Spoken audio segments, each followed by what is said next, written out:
What up, my friends? Welcome to Daisy's Garden.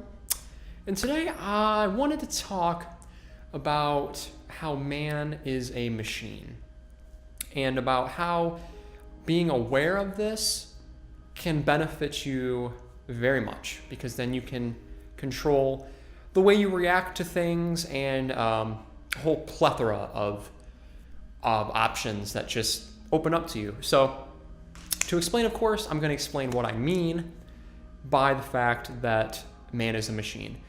And the first thing is, if you notice people say it, maybe you say it, I know I've said it before, people sometimes will be like, oh, I'm wired this way. Like, I'm just wired to do this. I'm wired to think this. You know, people like to say they're wired, which is already like a very odd thing if you really think about it, that you're wired, because, you know, we're not wired per se, but, you know, kind of machine-like. And then the fact that our mind is viewed very abstractly, like it's very up for debate, because, you know, nobody knows what it is, because you can't see your mind. You know, you don't really know much of it other than that's where thoughts come from, it's where images are, it's where memories are stored, you know, things like that. But when you do a lot of self-inquiry and you do a lot of self-study, you do a lot of meditation, you do a lot of inner work on yourself, you start to realize that there's actually a structure to how your mind's set up. You know, there's external stimulus leads to a reaction and an emotional reaction because of a conditioning from past experiences. So everything that we know of is from an external experience. So even language, you know, language is it's a lot bigger than we think. It's not just us speaking to other people and communicating. It's literally how we can communicate with ourselves, because, you know, thoughts are language.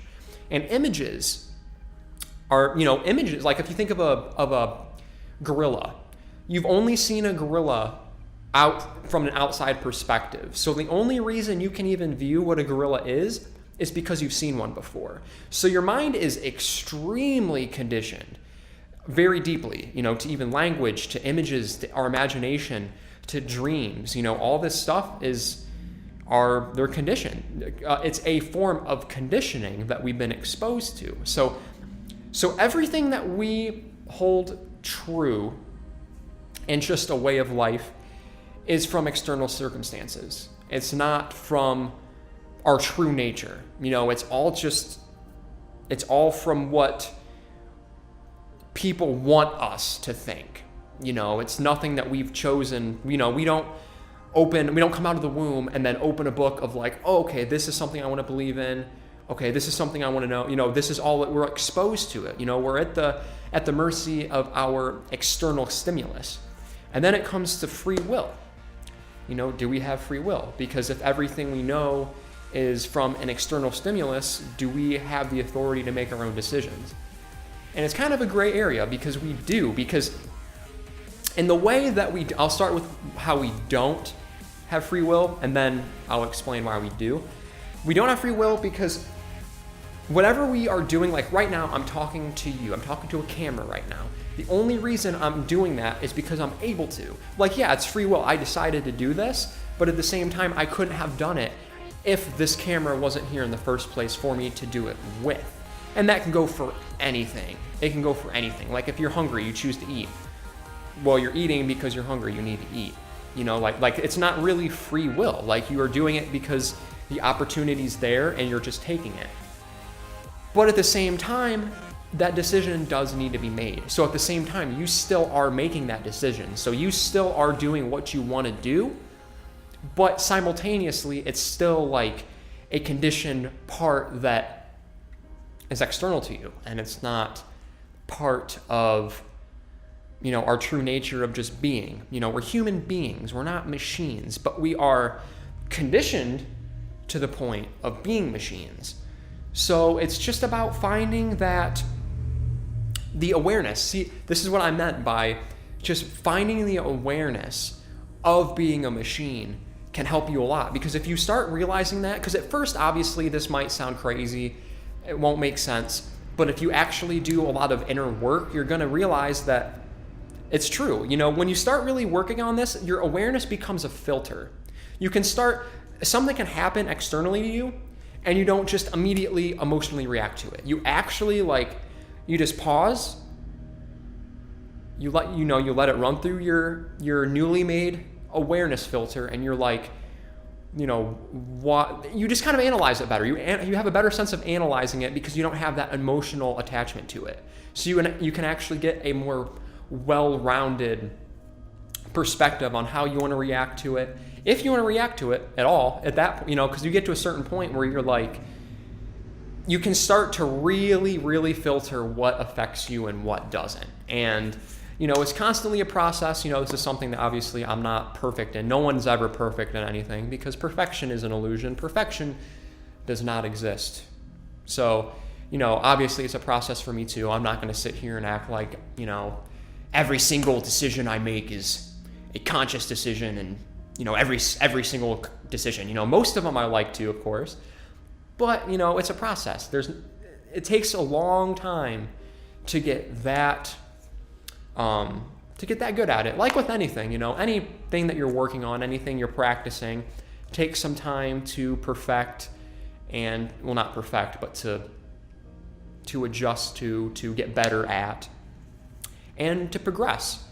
So it's it's hard to actually just explain in just a shorter video, but I don't really feel like going into it that in depth yet, because like I say with videos, I want to make sure that when I talk about something, I want to have like a damn decent perspective on it.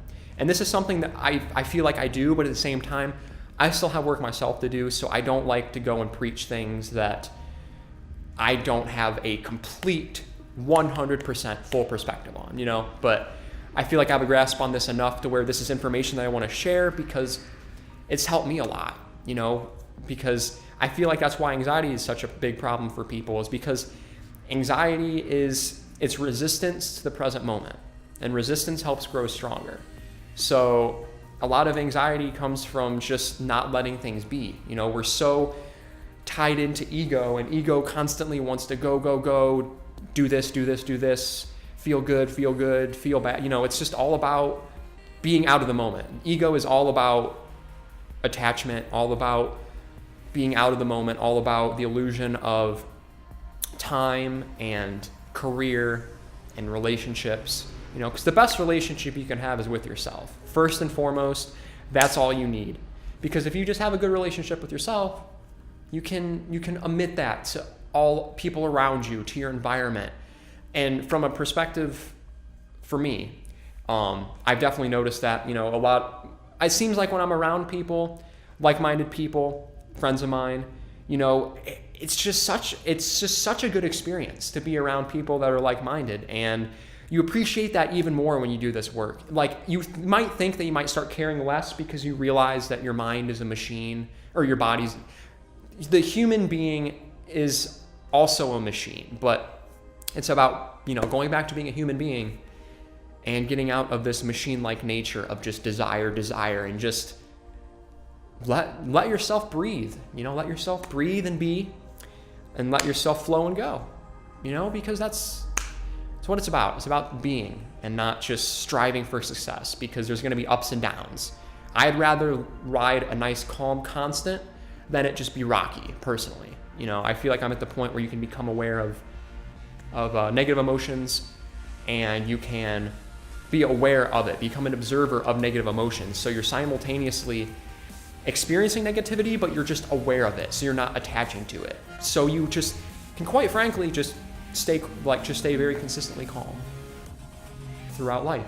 And it's something that I'm striving for, and I just, seeing what it's done for me, so I like to tell it to you guys. But I want to wrap this up. Hope you guys are having a great day today. Hope you learned something from it. And if you're having a more rough day, it's gonna get better. Just breathe and be.